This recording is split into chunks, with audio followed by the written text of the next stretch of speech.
Clayton Church of Christ. This is our morning Sunday Bible study. This is August 11th, 2019. And our study will be, can your liberty pass the test of God's examination? Can your liberty pass the test of God's examination? Now, what we're going to do is we're going to investigate and make sure that all of us are aware that we must pass God's test, not man's test, of the liberties that we've been extended to see if we are in violation of what the Lord God has given us liberty in. And so now we're going to look at the word edify. And the word edify is G3619. G like Greek 3619. And it means architecture that is a structure. Figuratively, confirmation. That's what we're looking for, that key word, confirmation, building, edify. So is the liberty that we have, or that we're exercising, a specific liberty, is it confirming that we, or is it able to confirm the belief of the saints? Because this is what the word means, to edify the saint. Does it confirm the saint in their particular walk? Let's look at Romans 14 and 19 first. It says, let us therefore follow after the things which make for peace. Now we talked about that in the message this morning.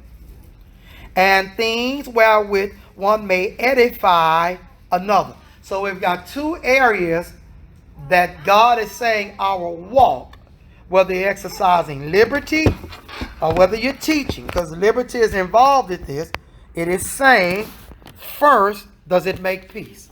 Is it making peace with the saints? Because now we have three areas: with the world and with the Jews. Those are three areas. Especially, Lord God is specifically concerned about with our brethren. We'll show that. Another is it confirming the saint? And what would God be interested in being confirmed? Their spirituality. Is it confirming with the Jew that what I'm doing will not cause him to stumble or be delayed in his access toward God? Is it confirming with the Gentile that I'm not delaying him in my liberty? That's what this says. Let us therefore follow after things. So we should go after things which make for peace, and things where one may edify another. Now we're going to validate this with scriptures, because we have to walk like Christ. So we talked about this morning, walk like Christ. Jonathan was walking like God told him to. He was following the rock which they drank from, knowing the history of the Jews, which is Christ. The information, the rock that they drank from, the rock they followed them, they leaned on, and therefore his armor bearer knew, I can follow you, I can follow you. So that's one. The next one we find 1 Corinthians 10:23. When we're studying the scriptures, as we grow and develop, we're like an onion. Sin is peeled away, and we are strengthened as a building. It can be just as bitter when we hear this information as it was when we got baptized, show we were lost. 1 Corinthians 10:23. All things are lawful for me. That's a fact. But, can't remove the but, all things are not expedient. We have an additional word, G for Greek 4851. So within the understanding of our liberty, we have the word here that we must not forget. Expedient. So not only is the action able to build up and confirm the person who's watching us, and it's confirming in us. Does it confirm in us that we are doing a thing that will build us up spiritually? That's what God is concerned about. So expedient means to bear together, contribute. That is literally to collect, or figuratively to conduce. especially the advantage, be better for, bring together, be expedient, be good for profit. So, the thing that we're doing, all things are lawful, but all things are not profitable. They do not give ourselves, see, because you got twofold. You got yourself that's doing it, you got the person watching. Is it giving us an advantage in spirituality? All about spirituality. We're not talking about advantage about money. This is about the spirit. Jesus made clear he's not interested in our financial power in the sense of if we have wealth, distribute it and be free to help the saints and to help any man. But he says, when they asked him, Master, ask my brother to divide his inheritance with me. Jesus replied very swiftly, man, who made me a judge over that? That's not what I'm coming for. I'm trying to get you spiritually in line. That's what I was trying to say. We got to understand. This is what our job is. So to collect, is it collecting you to the Lord? Is this thing that you're doing, is it expedient? Are we able to bear it together? Make sure we understand that one. That's the meaning of the word. Is it expedient? Can I lift that thing with you? Is it too heavy? See, sometimes you want to pick something up and it's too heavy for me to pick up. You may grab your end. I mean, you can see this sometimes with when you try to move furniture. You know, wives always help out moving furniture. Always. Unless they have some physical issue. But you can grab something, you go, oh, that's heavy. And your wife say, I got it. No. You already have judged. No. No, hold on. I'm going to put this on the dolly. I'll roll my end out. You just got it. It's too heavy. Because you put it and go 2 days later, ooh, my side, okay. She's hurt herself. She's not designed. Even these women weightlifters, they can do all they want and show out. An honest woman in sports, I'll never shall forget one of the greatest players that women played with the Lakers. She was so honest. She said, we are not as strong as a man. Period. She said, we cannot. She said, these people talk about compete. She says, and she's a superstar. She said, we cannot compete with the males strength for strength. If it's just a shooting contest, yeah. She said, but when we get up in the paint, get to moving around, she said, they're stronger than us. She said, we don't want to play with them. We're going to combine. She said, we don't want to play with them. You don't see no women go, let's combine me. Because the professionals, we couldn't stick with them. Their strength level is different. So it may be too heavy for the other person you're working with to lift up. So that's what expedient deals with. Those are its meanings. He says, they're not always able to bear, to lift up, and be profitable, to help me get an advantage. All things are lawful for me. And what is the word lawful? We want to make sure we get that. G1832. It's clear. Impersonal. It is right. It is right. It is right. So some people get excited about it is right. You know, it's lawful. It's okay to do that. But everything that's okay to do does not build up the man's soul and may be too heavy for them to lift, may not give them an advantage. See, that has to be considered in the liberty, because this is what we're talking about. And so he says, but all things edify not. So he has two areas. He says, all things are lawful. It may be right to do it, but it may be too heavy. It may not give me an advantage. That's the word expedient. It may not help me on my way. It says all things are lawful for me. Same word lawful again. But all things do not build up. Once again, the reminder, it does not cause me to be confirmed.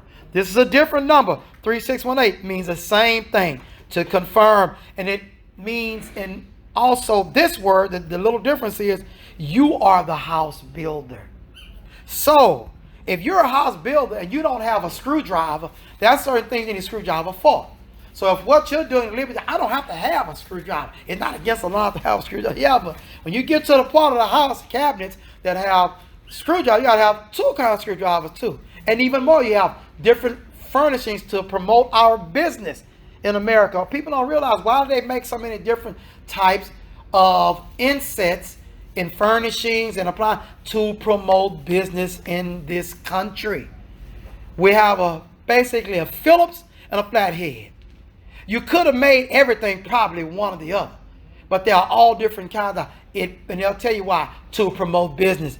We got more people making it now, need more deliveries, different things. This one got one of it, this one got another, and that's what it's going to always be. So don't expect things to be the same. It'll always be different because people got to eat, and it's a good idea. It's a good idea. And so therefore he says that, and then one more now, 1 Thessalonians 5:11. 1 Thessalonians 5:11. Wherefore, comfort yourselves together and edify one another. See, that's the commandment.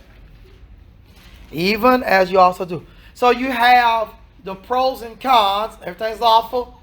It'd be too heavy for some to lift. All things are lawful. May not give them advantage. Help them on their way. And you're commanded to be a house builder. And you're commanded to edify. G3:168 also means embolden. You are commanded, it's very important, to cause a person's conscience, hear me well, saints, to be emboldened to do that which promotes their spirituality. See, you can lift up one end, but they can't. So you gotta tell them, hey, don't, when you get to that red table, only let the big arm guys pick it up because it's very heavy. Even a little arm guy come there and may hurt himself. He can't go to work the next day. So we have to understand that, so this is where we're at in expressing these specific words that are very, very important to our walk as a Christian. Now let us also go, if we can, to 1 Corinthians chapter 8. I'm going to explain it. Remember, what we're trying to do is have our liberty judged as if it can be examined by these standards to be something that is promoting peace and building up the souls of men. 1 Corinthians chapter 8 says, now as touching thing offered unto idols, we know that we all have knowledge. Knowledge puffeth up, but charity edifies. So just because you have a lot of knowledge on the intricate details of liberties and law does not acknowledge that you have love. It means you got a lot of knowledge. Sister Carr. Just a quick inject. Okay. Remember 1 Corinthians 13. It's letting you know I can have all the knowledge, but it said, but what faith, hope, and love. The greatest of these is love. Amen. That's exactly right. That's it. Well said. So you can have a lot of information. You can know the different things that exist in God's rule, in man's rule. We're gonna validate, because we love to say WWJD. What would Jesus do? The guy, boy, that thing made so much money. Shirts and trinkets, which is fine. I love it. Anything man does to focus his mind on the Lord, I love it. I can't get enough of it. They can make all the trinkets they want. But at some point, God's going to judge us and say, yeah, well, why didn't you do what he did? He said, I wrote down what he did. I wrote down what my son did. That's what the Lord would tell him. So it says, and if any man think that he knoweth anything, he knoweth nothing, as he ought to know. Now, when does this come into play? He's going to explain. But if any man love God, the same is known of him. As concerning therefore, he says, if man got a problem with these issues I'm going to list, he don't know nothing. It says, the eating of those things which are offered in sacrifice. What is that?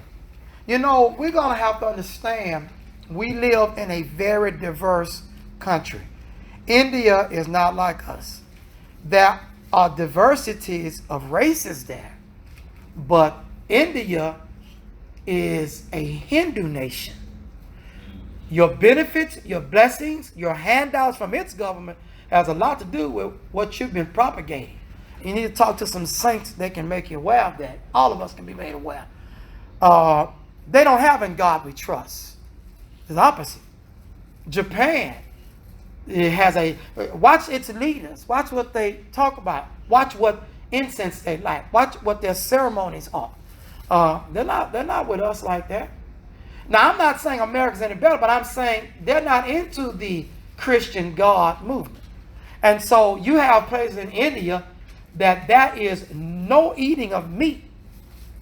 It's no eating of meat. And you're going to be in trouble if you're trying to get some handouts from this government concerning meat eating. And you have a lot of strict things going on. So there's an area where it's freely done, and that people look frowned upon.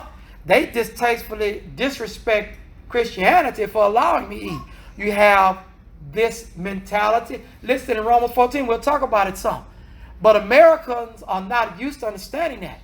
See, it's easy for us to say, bro, don't like meat. I want to eat meat. Yeah, your chances of running into somebody like that is slim to none. We just don't have a heavy thing of that. We have a heavy thing of what type of meat to eat. Pork, certain things, owls. If you were starving, you could gladly make a meal of an owl. But if you're a person that's following the Leviticus dietary laws, you can't eat the owl. There's going to be certain sea creatures you can't eat. And so the idea is that if you're going to follow that fake law. And so that law has been done away. The Muslim law has never been a part of God, ever. So whatever they're talking about is really out the window because it's never been a part. The Jew can go to the Bible and argue his point, but he doesn't know how to affirm it. He doesn't know what he's talking about because the New Testament has been given. And so this is the idea we have to understand. So when we look at this, 1 Corinthians 8 is dealing with an area where there is certain food offered to false gods, designed, prepared. If you go to the Asian markets, you will find a lot of unusual artifacts, lit candles, fat-bellied humans, oranges and apples laid out. They're very serious about it. Don't bump into it. Don't knock it over. Don't mock it. They actually leave the place. You don't want to come in, don't come in.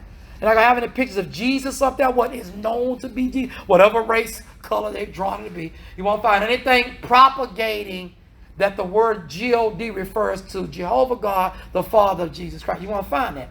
And you can buy the food and eat. And so the idea is certain things are prepared a certain way. The Muslims eat food called halal, a preparation halal. And they have carts all over Houston. We have such a heavy population of Muslims. Where I work at, there's about anywhere from 300 cars to 400 cars sometimes out there. And there's one truck, halal. There's no Burger King truck. There's no Mexican truck. And I love Mexican food. Halal. Because the majority of people out there are Muslim. That affected my money because my God feeds me. So I'm going to eat. Thank God you going to eat too. And he feeds them too. But they're giving credit to a false God, which they have properly adjusted the name they need to, because our God doesn't give us virgins and none of that thing that they teach. He does not tell us to prepare food their way. He used to tell the Jews how to prepare food, and he's done with them too. And there's a jealousy in the Muslim community of Jews, and that's why they hate them, because God made it clear back in the day when they started announcing religion, you're not accepted by me. But you can come to my children, who are the Christians, who don't even accept my old children, the Jews. And we have to accept that. And so you have an issue here where you must take serious the thought that if you're going to do what Paul says, you have to be aware of the people who are watching you. Because they're not going to always identify themselves, I saw you. But Paul says even if they don't identify themselves, God is looking at, are you aware of what you're doing? And so Romans is going to sum it up. And he says in verse 5, let's go back to verse 4. As concerning therefore the eating of those things which are offered to idols, we know that an idol is nothing in the world. Who knows? The saints of God. So this letter is written to the saints, because if it was written to the world, they would go, hold on, Paul, the idol is something. It's written to the Christian. It's not written to the Jews. It's not written to the Gentiles. It's written to the church of God, the children of God. He says, we know that an idol is nothing in the world, and that there is none other God but one. For though there be all gods, whether in heaven or on earth, as there are many gods and many lords. But to us, who is the us? The Christians. And this is not to the Baptists. Let me make sure we understand that. Because the Baptists have a false God. And their God, now if someone is angry, listen to the image of God. The image of God says, I have one body. and it's my son's body. And the image of God says, don't pray to my daughter Mary because she's dead. The image of God says, don't pray to the person who was not my son, one of your popes, because they're dead. Don't give your pastor my son's title, master, doctor, what have you. Don't give your teacher my title, father. So you have a area what we call, sometimes referred to as Asian area, Orient, whatever terms. People are so political now, but they have a whole nother system of worship. Tibetan priests are considered holy. The Dalai Lama is considered holy. Those men who did practice the art of martial arts, it comes of religion. You got to make sure you be careful talking about meditating, what you're meditating on. So you got to watch what you're doing, because you open your heart up to something that's not of God. Don't think you can't, because you got to watch what's coming out your mouth. Chanting like Tina Turner. Tina Turner worships a false god. She left Christianity to worship a false god. She said it brought her peace. Okay? She says words that blaspheme God. And that's the way it is. She's made a lot of money and probably is one of the best singers on the earth. The key is that you don't sing your way to heaven. You obey your way to heaven. So that's it. She has a lot. She's well respected. The people she worship with and worship like, they are well respected and have plenty of money. Her husband has plenty. Yes, amen. Thank you, brother. But last I checked, money doesn't get you into heaven either. So, you know what I mean? We just got to accept this. So this is a real issue. That says, he explains, verse 6, but to us as one God, the Father of whom all things, and we in him, and one Lord Jesus Christ, by whom all things, and we by him. Howbeit, there is not in every man that knowledge. Okay, so what do we do with that? For some with conscience of the idol unto this hour eat it as a thing offered to idol. So when he eats it, his mind is saying, as I eat these different colored eggs or meat or strips of steak made in certain things, just meat, but he says it is to the God Dagon. And as I eat the heart of this roll, I am powered by his spirit. Now, he believes that when he eats. Now you eat the heart of the roll, it's just a nice meal. He's saying, man, I'm empowered. He may have more money than we could all dream about in our lifetime, but he's lost. And so in his mind, nothing else. So guess who got to give it to him? We do. We got to get him that knowledge. But that doesn't excuse us to do what we want. That's exactly right. And then we've got to take and consider our weak brother, because that brother may have just come out of idol worship. And when you, because you know that it is not a sin to eat that meat, but yet, and you cause him to stumble because he thinks he goes back to the same thinking that he may have had before. So what I'm simply saying is this. There are some that have come out of, and when you cause them to offend their conscience, well, then they go, well, if so-and-so say it's okay, and they go back, then they get caught up in what God has freed them from. Yes. We have Christian liberty, but the liberty is found only in Christ. Amen. Christ, God is a God of order. He left nothing hanging. That's right. Very well said. God bless you. And so now understanding that, as our sister has just caused us to have our eyes open in case they were closed. Now let's see the distinct information. He says that what happens when this occurs? For when some eat unto this hour, they eat as a thing offered to idol, their conscience being weak, no one's arguing that, is defiled. Why? Because, okay, you eat the heart, he eats it, and he says, and I'm eating it because you ate it. I'm a Christian now, but in my mind, I feel guilty. See, that's it. You can't say to eat it is bad because he says it's nothing. But if he thinks as he's eating it, I probably shouldn't do this, but sister so-and-so eating it. You just cause him to defile. See, you're supposed to make his conscience emboldened encouraged or led to doing that which builds his or her soul up and causes them to be able to lift what you're lifting. But if you don't, they're going to have a bad back and they won't be able to walk anymore. You know how bad a bad back is? Imagine what a bad back is spiritually. What can you lift up? I can't lift up forgiveness anymore because it's too, oh man, oh, you pick it up for me. You forgive them, but I can't.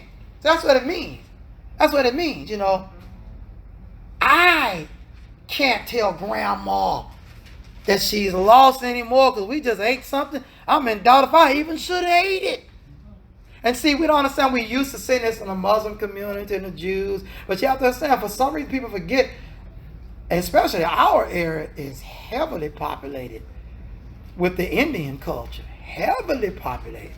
We have a lot of Indians. I pick people up from India all the time that go to school, they work here, and are vibrant in the community. And some of them don't eat meat at all.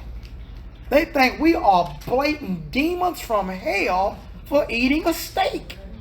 Because to them, it's safe. Now, they'll ride him till he drop.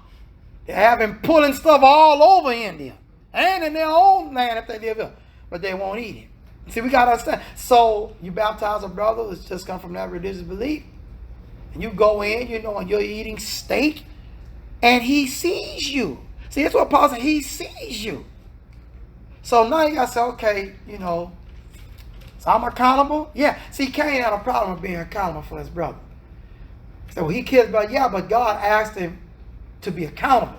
Where your brother at? It isn't, did you kill him? Where your brother at? So you go, you know, I don't have to answer that question. Am I accountable for everywhere he should be? Because that's a smart like remark because you know you killed him. But the Lord is saying in there, yeah, you're the brother's keeper. How? Because it's rhetorical. He says, am I my brother's keeper? And God is saying, you must be if I ask you where he at.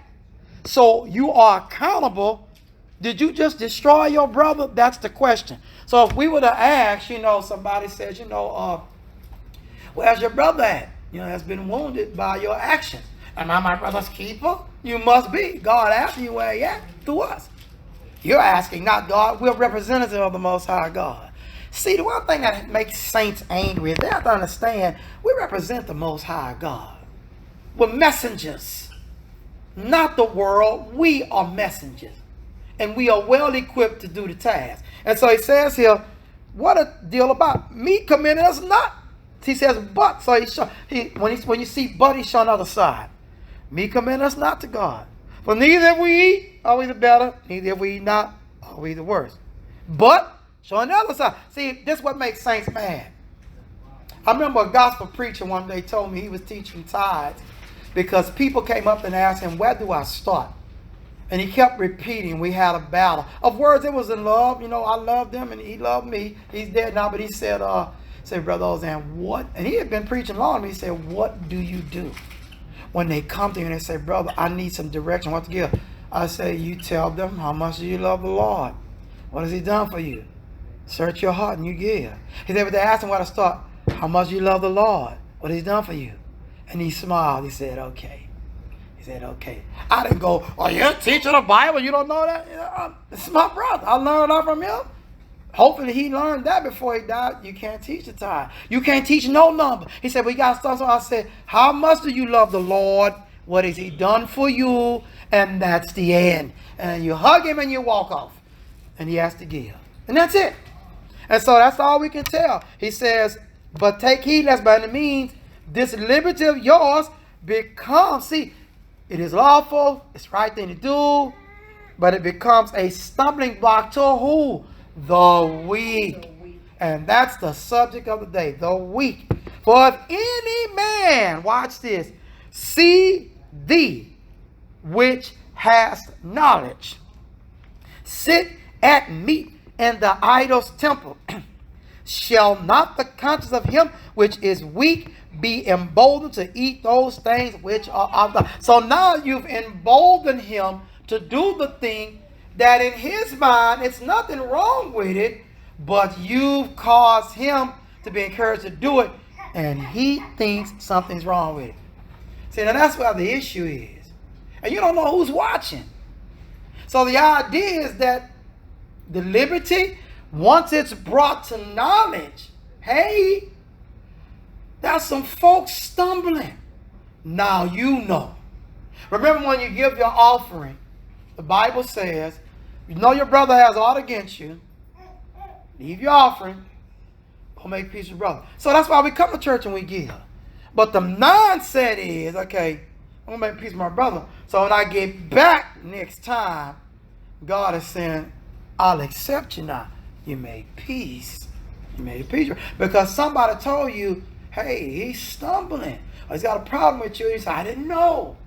Okay, let me fix. Then somebody says, he's supposed to come to you and your law. We know that. But this one didn't. People don't understand that story. This one did not.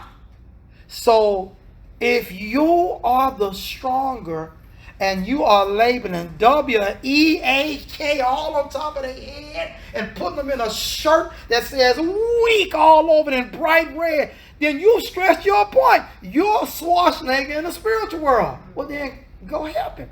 So if you saw a weak person fall out and you go, man, they're weak. Look at that little stick leg shaky. Oh, his head. You're just going to watch them. People think you're mad. Go help them. Go lift them up. I don't know why that's so hard. Maybe you're not as strong as you thought you were. And maybe you aren't a leader. See, because a leader knows, especially when reminded, that's what you go do. Sometimes we have people on a pedestal. You got to be careful because it's slippery up there. You know, that pedestal is slippery. And at the edge, you don't get to step down, you fall down. So we have to remember in our minds, sometimes we might have people up a little bit higher to a level they haven't achieved yet, but in our mind, we think they're at a level. That may not be. And sometimes tests come and validate the storm hit, but my house has a leak in the bedroom. Didn't know. The beautiful roof, it looked nice, but boy, when that storm hit, water is all in the house.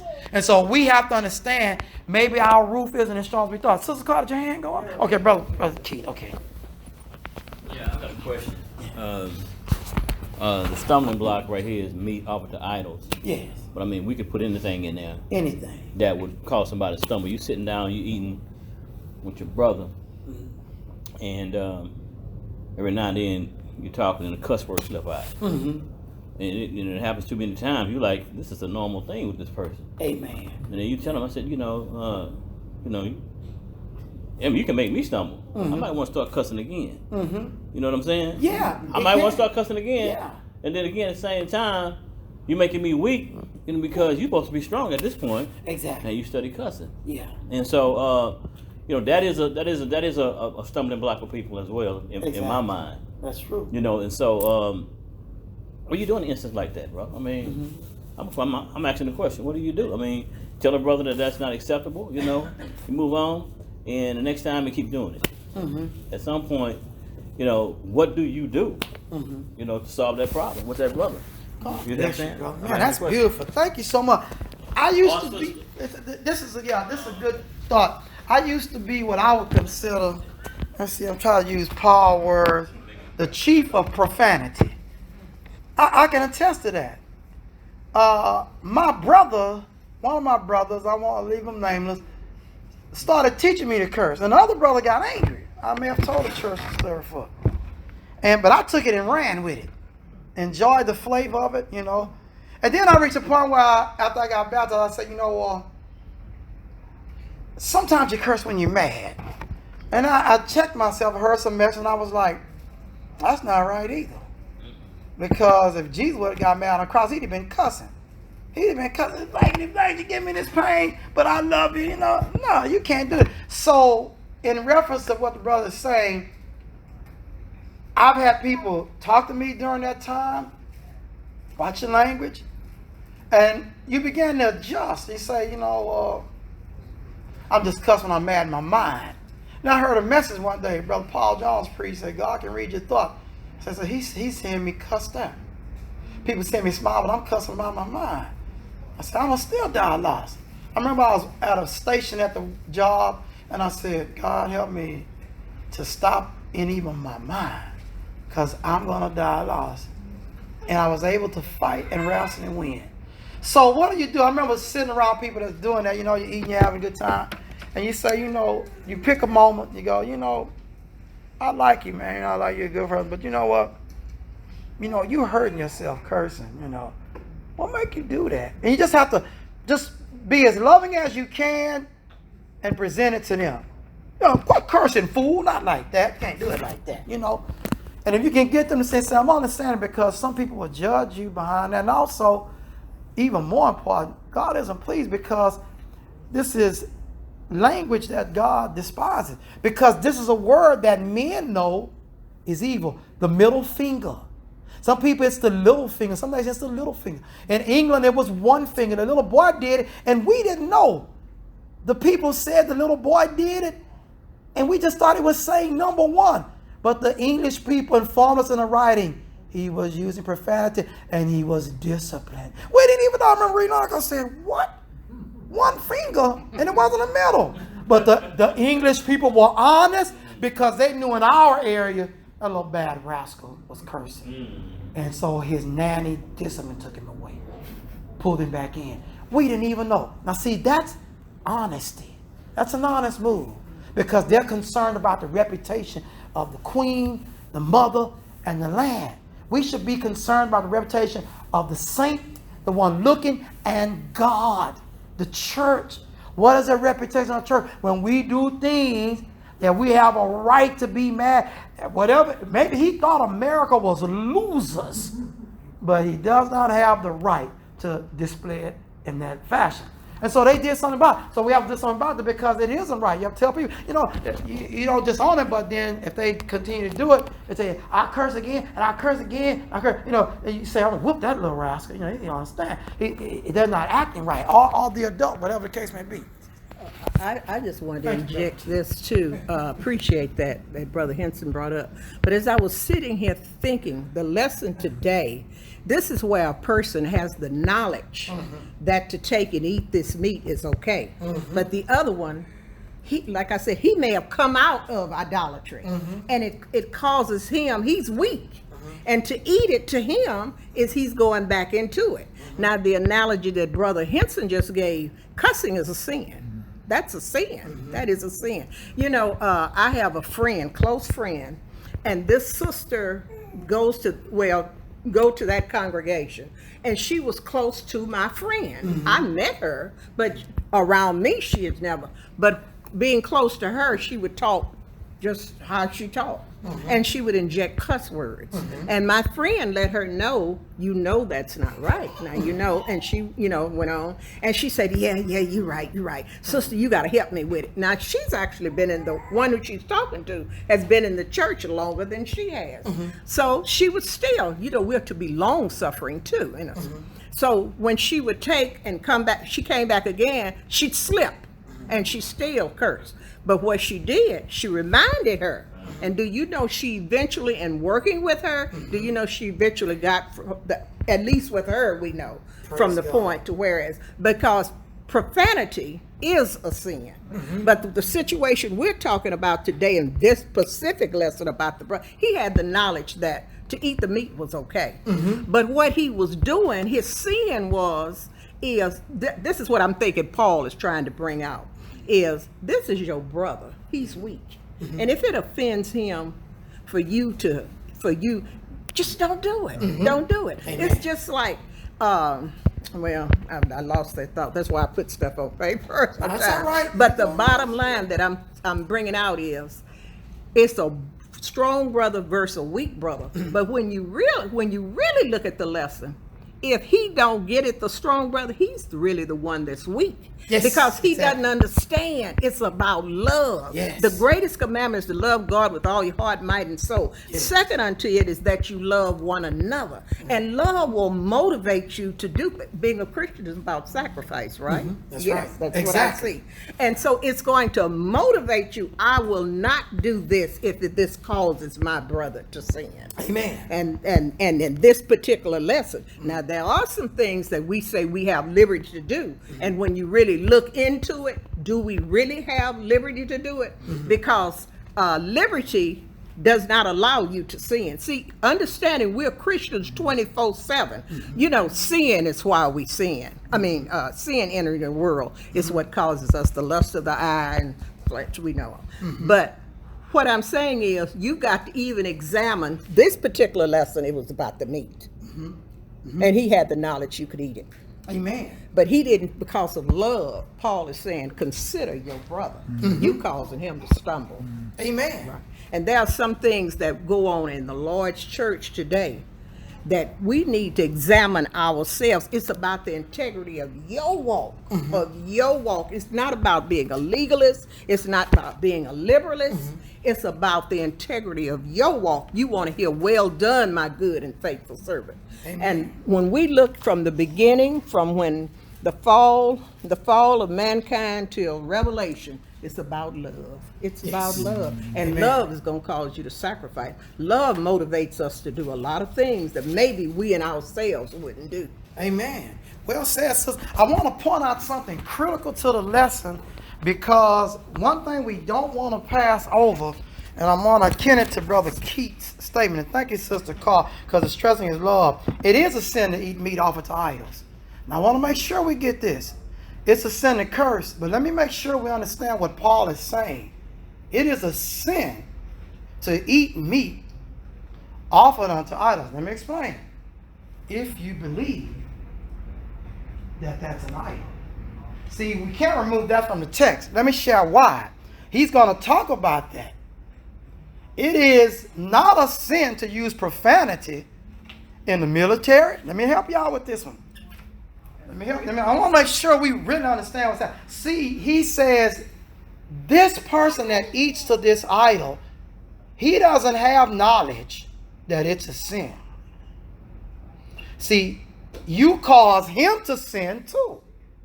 See, I don't think we're getting a full scope, because chapter 10, where we need to see, he's not just talking about the brethren only. See, because he said has not knowledge. A saint would have knowledge, brethren. A saint would have knowledge. If he came from worshiping Diana, he would know it's wrong to worship Diana. But he's not talking about that one in the only sense. That's still a Diana worshiper that's watching you.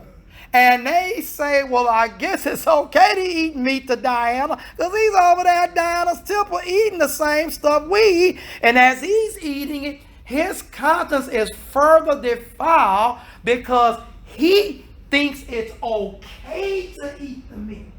That's what Keith's talking about. Let's make sure we get that right. See, you can't come from Diana worship and think it's okay to worship Diana. You'd have to be drawn back. That's one person. But the one who does not have the knowledge, he's watching too. See, he's seeing what you're doing. Now, let me make sure. I want to make this point. I've got to make this point, because we're missing that point. And that's where Keith brought in. You have people, saints, that do not care about profanity. They even go to church, and they're in the church of Christ. And I'm talking about they do it regularly. When they get on their job, they cuss people out. I used to be one. Now, I'm telling you, not by my analogy that that's right. When I was in the military, they would cuss you out and talk about your mama, dead or alive. You thought she's dead? They might tell you, I'm glad she's dead, because I'd have to kill her. And they want you to heal her, and you're out. Because they say, when we tell you go kill that guy, and you don't, you're going to get your whole platoon killed. We don't need you. Go back and do your job in the States. You've been disqualified. It's done intentionally. They will look at you crazy if you tell me to stop that cussing. And see, in their mind, things get done when you curse. There are many people who were involved with the reconstruction of New Orleans. The mayor gets up and says, when that guy came in and started cursing, things got done. Keith brought us a report one time of a person telling him, and I've heard it before, sometimes just got to cuss a joker out to get it done. See, in your mind, you're holy. But there are many people that say there's nothing wrong with profanity. There is nothing wrong with negative. See, you're saying, and I'm saying as saints, but we know it's a sin. We know eating meat to idols is a sin. But Paul says, here's a verse that we need to remember. He says clearly, to us, only to the righteous, is it a sin to eat meat to idols? Only to the righteous saints. And those that have been taught by the righteous, you shouldn't do that. Now, they may stop that one thing, but they're not going to stop their other sins. You may tell somebody you shouldn't sell dope. They may stop selling it, but they're not going to stop using it. So you have to understand that's only one area. But he says, verse 7, howbeit there is not in every man enough. So that would be the one still eating it. So you can't remove him. It isn't just about, he's going to say when you sin so against the brethren. Okay, but he's talking about all men that see you. He says, what's the key word? If any man, A-N-Y, any man. So if the idolater, he sees, he had no desire to stop. But he saw you. He's just been encouraged. Keep on eating, friend. Keep on participating. And that would be in anything. Anything that makes your spirit weak. So let's make sure we keep that thought, because he says, meat doesn't commend us, whether you eat or not. He's clear. It doesn't commend us. It doesn't make you better. It doesn't do anything, whether you eat or not. But he says clearly, but take heed if you cause, watch this, the key. Take heed if you cause what? A stumbling block to the weak. He doesn't say brother in verse 9. Let's use the application where it's applicable. Because this letter isn't just about the brethren. He's going to stress and appeal to the saint. But what about your brother? See, he's starting out talking about anybody don't have knowledge, anybody. Then he gets upon and he says, I'm appealing because I'm peeling the layers off the onion. Now, what about your brother? You don't care about him either? See, now, Sister Carr has taught us emphatically, you ought to be able to fix it for your brethren. The saints like it. Because guess what? What it's about? I got to pick this table up. The Baptist can't help me pick it up. I need a saint to get the other end. He's too weak. See, that's what Sister Carl let us know. Your brethren ought to be your last line of defense. I'm going to do what I want to do. I'm not going to let nobody change me. I'm going to be me. I'm doing me. And they say, hey, what about your brother, Ozan? Okay, wait a minute. Hold on. Because see, when you sin against this little one, remember what Jesus said? It's better, Luke 17, if he would have tossed you in the river and drowned you and made sure you stay drowned. When the little one, see, the little one is a line of defense, your brethren. You know, I don't care any bunch of idolaters anyway, bunch of sinning heathen, dressing half naked, drinking whiskey. But then he said, well, what about your brother? Like Sister Carr said, he may be emboldened to go back.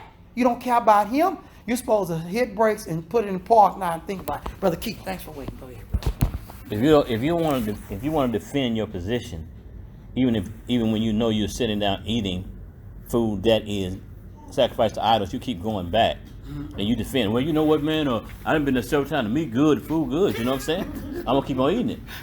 And so my point is this: when you tell somebody that I brought up cussing, you shouldn't be doing that. You know, hell is in the Bible, damn is in the Bible. Oh, and I mentioned it too. Yeah, but I wonder what Peter said that night when he cursed out. When he cursed that third time when the cock crowed. I wonder what kind of how did he use hell and how did he use damn in his sentences? Did he use them the same way?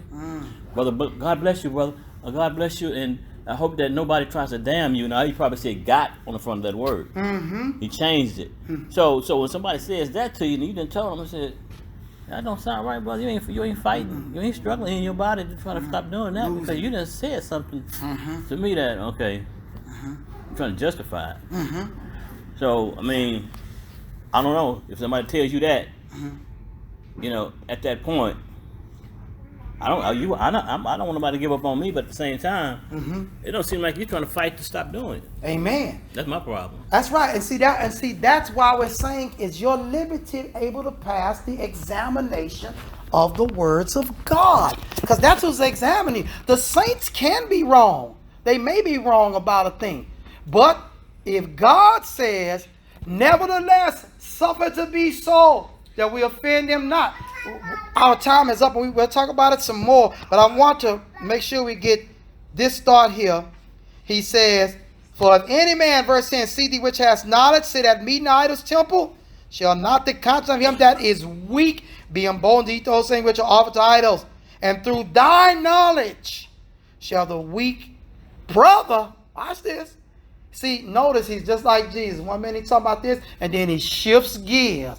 He shifts it to your brother. It's like Jesus say, bind him, cast him in the outer dark. He shifts from a physical wedding to a spiritual wedding. You got to stick with the teacher because he shifts gears, and he's supposed to, taking us to the next level. He said, for whom Christ died.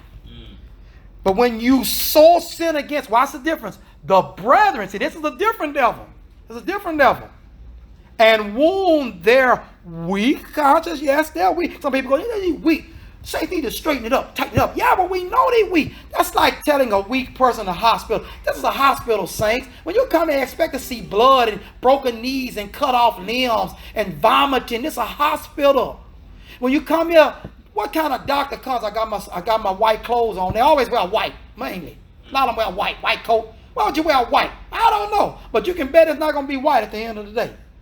Don't y'all get no blood on me. Oh, man, you need to go sit back and go work in the restaurant. You're going to get dirty there, too. You go work in the restaurant, you're going to get dirty, man. You come to work. So he says here, you sin against Christ. Wherefore, if meat make my brother to offend. Notice, now he shift to last line. If it makes my brother to offend. I will eat no flesh while the world standeth. That's how I make my brother offend. But watch this gear shift in chapter 10. See, never get caught in one area of the Bible, brethren. You'll hurt yourself. Because he's going to talk about it again, and he's going to say, don't even do it to the world. Watch what he says. 1 Corinthians chapter 10, and we'll be done. He says in verse number 25, whatsoever is sold in the shambles, that's the meat market, eat, asking no question for conscience sake. Now, he hadn't said whose conscience.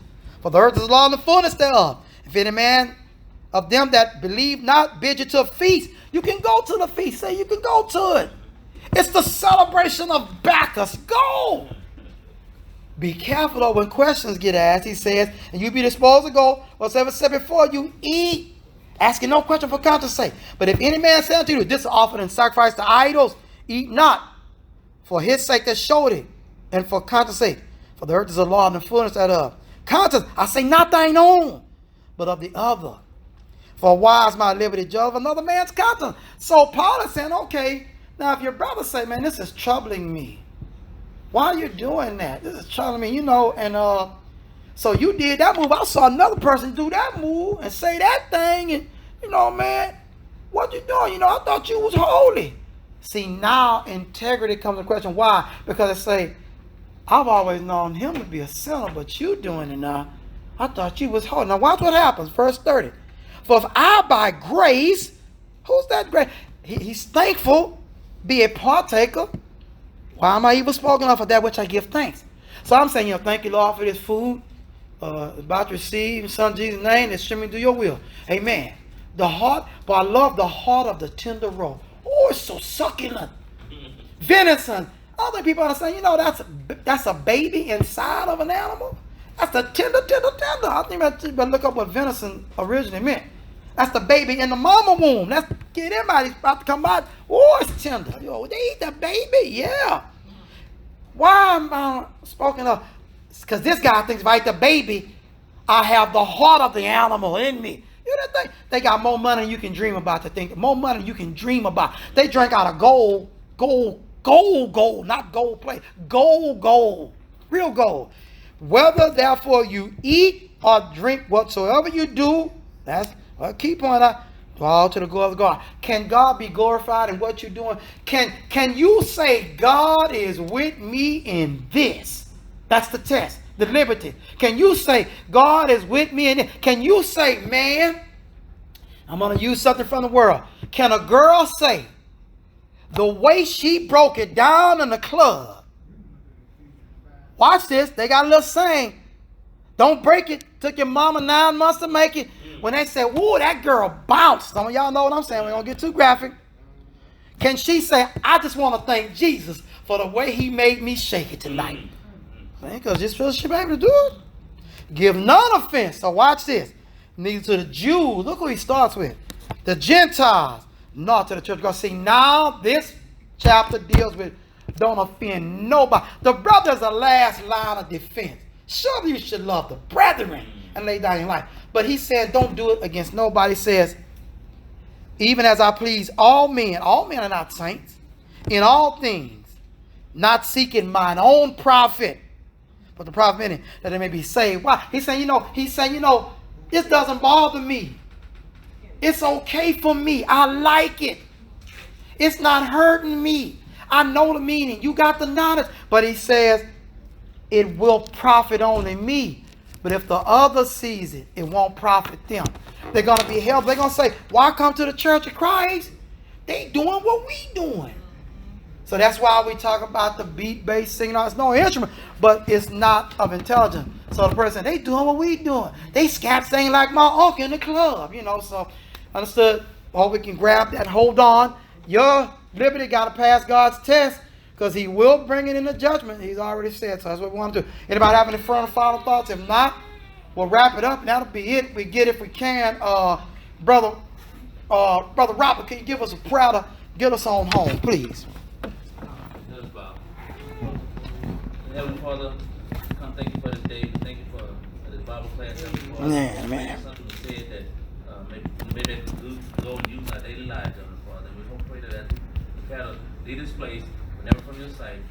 We hope pray that you grant us safe passages to our place of abode, our destination.